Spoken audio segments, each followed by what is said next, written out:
Situated about 60 miles northeast of Halifax, the town of Wolfville, Nova Scotia has a long and storied history and more than its share of ghost stories. The Randall House Museum, which is owned and operated by the Wolfville Historical Society, serves as the town's only community museum. It's well worth catching. Once home to the Randall family, there have been reports of various ghostly sightings at the museum, most notably that of Annie Randall, also known as Sister Annie. Stories go that Annie was to be married one lovely spring day, but the groom never showed. Completely devastated, Annie ran back home, vowing never to step foot outside the house again. Day in, day out, she'd just stare out of her bedroom window. Sometimes she'd catch the young boys from the town stealing apples from her orchard behind the house. And she'd bang on a window and try to scare them away. To this very day, visitors and even the museum's gardening committee have heard such knocking and have caught glimpses of what appeared to be a lady looking down at them from the upper floor window, as if she was still keeping vigil over the apple orchard below.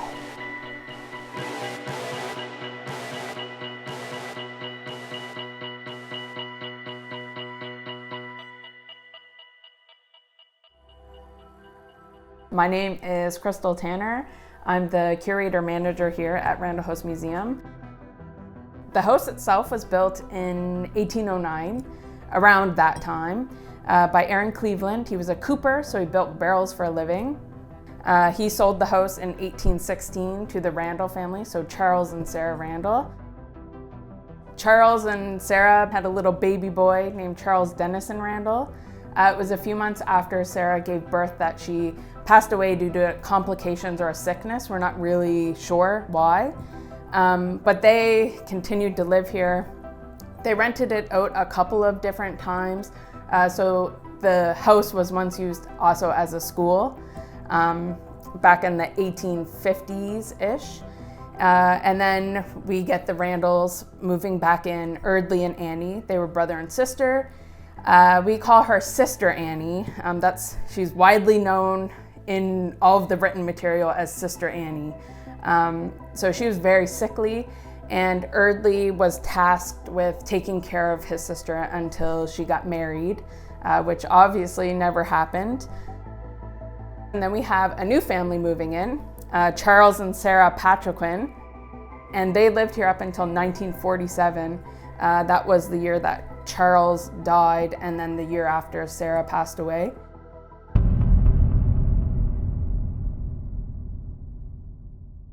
I've had my best friend Melissa, her husband Adam, he came in and fixed our sink one year, and Melissa was standing just inside of the kitchen, but she could feel that there was someone in the dining room, so that seemed to be a little hot spot for whatever reason.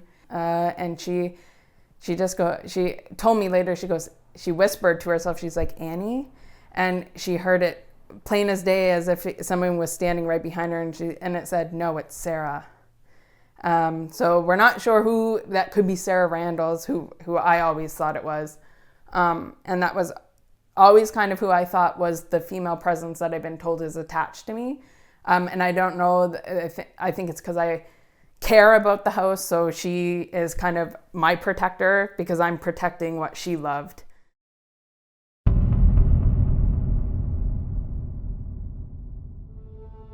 I should not say that I was never scared, because there was one time when I was photographing quilts. I was here very, very late, and I needed something in the basement, so I went and opened the door. I believe the light was on, and I just was like, nope, I can't. There was something saying, you're not coming down here, not right now, not tonight. And the only space that I could go, I tried coming in the kitchen, I tried going back into where I was photographing, tried to go in the dining room, and everywhere I could feel this feeling. I don't think anything was following me, but I just felt like I think my time here is done for tonight. I'm going home to go to bed. Locked the door and went home. I came back the next day and I was a little bit hesitant. I was like, what am I gonna walk into? And it was completely fine. It was like it never had happened. Coming up, the team heads to Wolfville in search of Sister Annie at the Randall House Museum.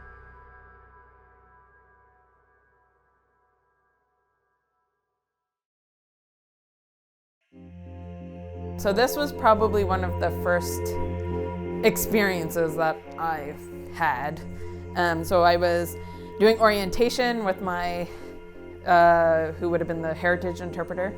So he was standing a little bit closer to here. I was here, and then there was no one else here. The museum was closed at that time. And then we heard 3 very distinct knocks.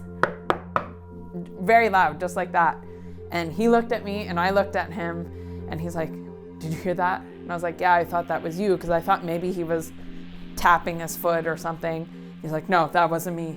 And the knocking sounded like it was emanating right from it here? was literally like in this space, and it sounded just like that, like the 1, 2, 3 whacks.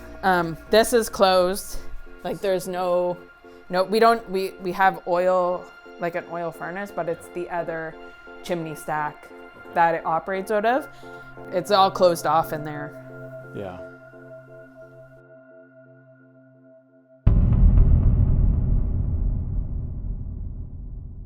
So I'm gonna show you or tell you a little story about what happened up here. There's quite a few stories about what happened up at the top of the stair area. Mm-hmm. So this is like the hot zone. So I had a visitor come in. This was many years ago. She was from the UK. I was trying to give her a tour, and then went to walk in this room, which is part of like the tour. Like there's a hair wreath, which is pretty cool and stuff. And she's like, "Nope, I can't go in there. There's something not right about that room." And so she refused. She just like, "I can't go in there." So I've never had a problem going in there, but she wouldn't. And there was something stopping her and saying like, nope, you're not coming in here. Now I notice, is that an attic? That is, yep. That is an attic. Is there anything about the attic that's ever been said? So I've never had anything happen up there. Mind if I just poke my head out? Go for it, yeah, just watch your head. Creepy mannequins. Everything you would expect in a museum, eh? Even old display cabinets and shelving. Interesting. Are all of these antiques from this house? No, so I have 0 things from when the Randalls lived here. The only thing I have of the Randalls are the stories, and Eardley carved his initials into the hall. I'll show you going downstairs from the attic. It's the only thing I have of them. Okay. Watch your head. The E and the R. That's what I have of Eardley. That's what you have of Eardley? That's what I have of Eardley. So he would have carved that? Yep. Very interesting carve too, right? Yeah. You don't ever see that much effort put into a carving by somebody. Like that looks almost temple. Like it had to have been when he was a kid. I can't see it. Like when he was older, I can't see him coming up to that. Like that is my, actually, I must admit that right there. Out of there's 7,000 things in this collection. I'm very fond of the photographs and stuff, but those 2 little letters mean the world to me. Just because that's what I have of the Randalls. It's just Eardley's initials.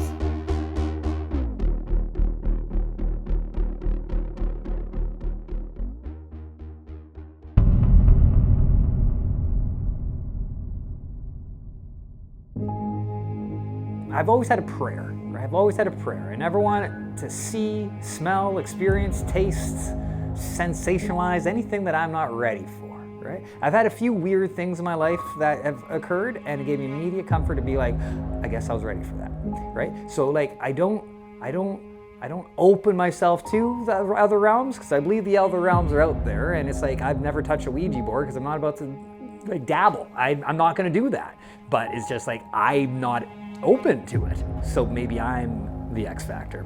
The school of thought that I follow, Yeah. doesn't matter if you're open and ready for it or not. Okay. If it's gonna occur, it's gonna occur. All right. That's fair. Yeah, exactly. So yeah. being open to it is literally just being present. EMF detectors locate sources of electromagnetic radiation. Since ghosts are thought to emit electromagnetic radiation or disturb existing magnetic fields, these devices can be used to potentially detect them. Is there anybody present? Is there actually anybody here with us? If there is, please make yourself known. Come close to us. Now that's not spiking, The lights are coming. but the lights are going. Something's going on here. If there is somebody who's trying to communicate with us, come closer. Come forward, please. We're all friends here. Don't be afraid.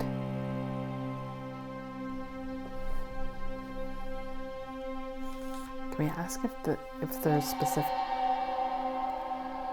Hi. This isn't even on. You can come closer. It's okay.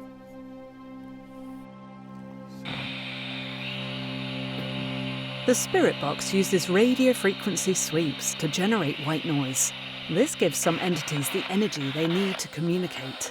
Interaction occurs as voices or sounds coming through the static. Oh, okay. So it's now scanning.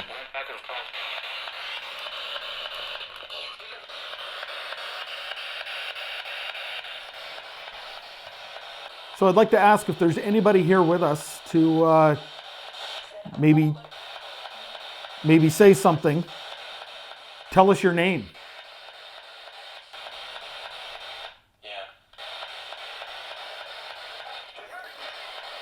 It was a very, very, very specific thing.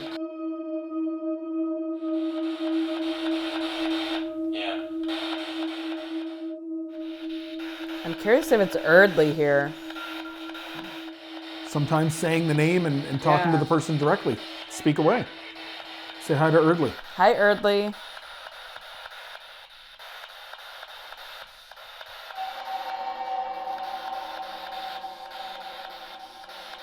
You can come closer. It's just like kind of fluttering in a note or something. I'm just not sure. Yeah. So much for. Just not sure. Is that what you heard? But just not That's sure? what I heard. I don't know. Yes, it was close to that at least. So the really interesting thing about all of this, I'm just going to power this down here. So the really interesting thing to keep in mind about all of this when it comes to the use of the equipment is that it should be something somewhat tangible to like an ask and response. So, I mean, yeah, it's interesting. We're going to set up the EVP in the REM pod. So I'm going to take the REM pod, I'm going to zero it out just so that I'm not setting it off right now. And we're setting up the night vision shot with the IR blaster to make sure that we can get anything that's occurring on the REM pod in a shot. Set it up like that. So we got a clear shot of the actual lights on the REM pod.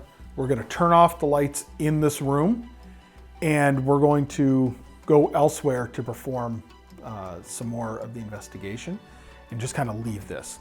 The interesting thing about the REM pod is that if there's any form of EMF detection or temperature changes, you will get an audible sound. So we should be able to hear it from another room if anything is occurring in here. Okay, so we're gonna leave this room, kind of sanitize it as it is, like and not have us in here. We'll turn off the lights and we'll remove ourselves.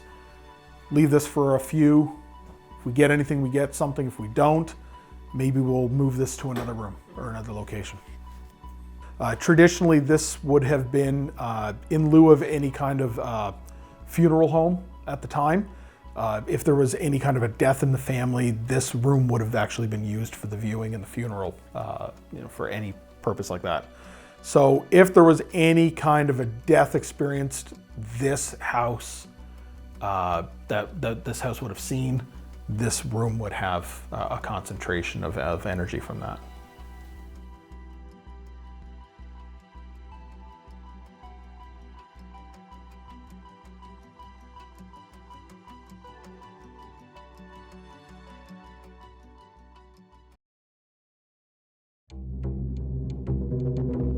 So this room here, very specifically, there was at one point somebody just, it was like a barrier, they wouldn't come in here. Yep.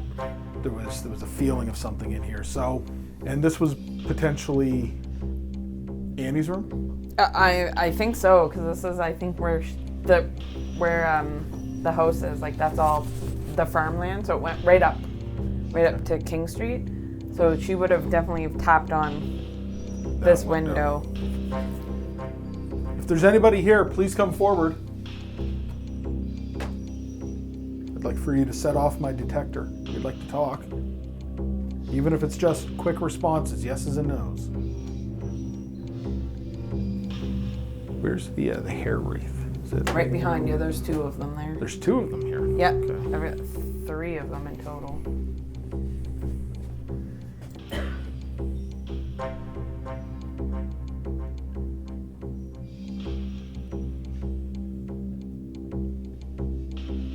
Can we ask what they want us to, are they okay with us here? Go for it. Are you okay with us being here? If you want us to leave, light up, like set this off all the way. We want to see this spike.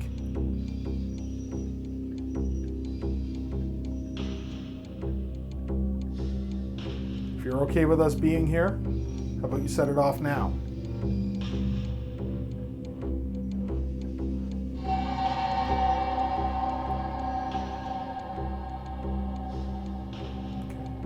That was our answer. Very well might be. Well, thank you for talking to us.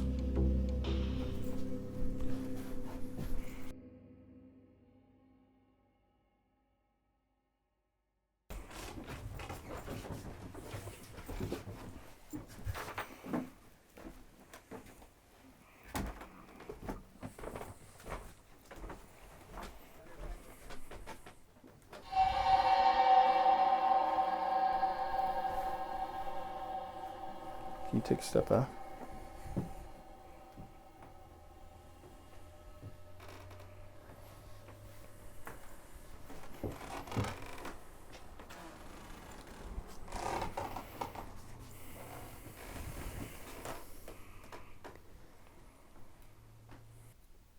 It's like they're peekaboo. They're playing a game. Somebody playing peekaboo? Did I catch somebody around the corner here?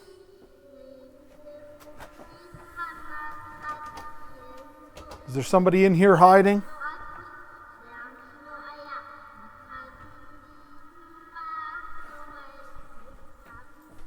That's interesting. Once you're here. Walk around, yeah.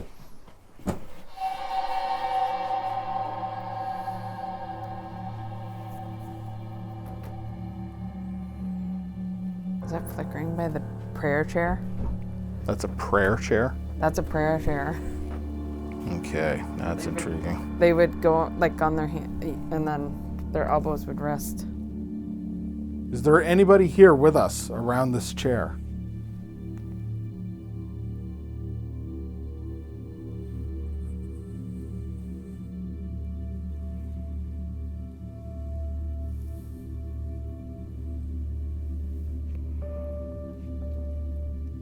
Is there anyone up here?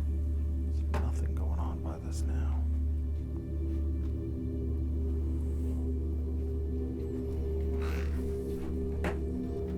Hanging baskets. Just nothing. It's interesting that it stopped on that chair. Yeah, The prayer I chair. could see it from standing back, but then it just.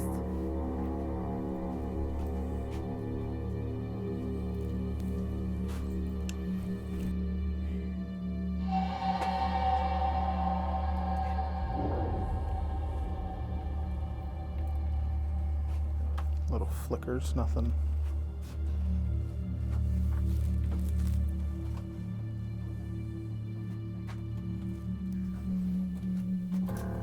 Okay. I guess we'll head back down. Just the prayer chair.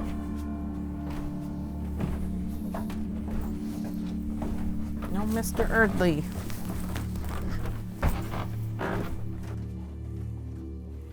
We took the night, ran through with the equipment, checked out various rooms in the house.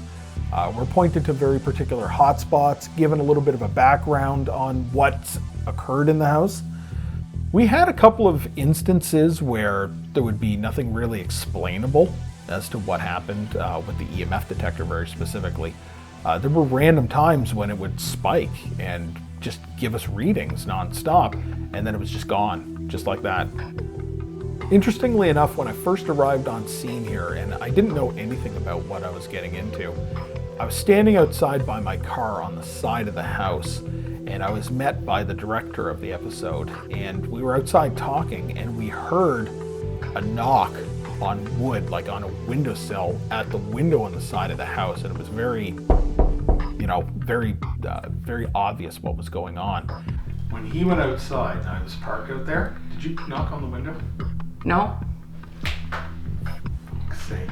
I didn't. We were standing Are you out in front serious? of the cars, I didn't and knock. We heard on See? one of the windows right on the side of the No, house. it wasn't me. And I when was- she's telling the story, like, this happened to us before I even came in. See, I told you the plainest day, 3 knocks. Oh yeah, it And it was was. 3 knocks, very specifically. The feeling of being here, the stories, the experience, the history to this building, you can definitely feel that there's an ongoing energy that just lives here, and that's very intriguing. I would definitely recommend, even if you don't come to a place like this to investigate the paranormal, just to feel the history and the energy that's been here for all these years. It's definitely something that one should experience.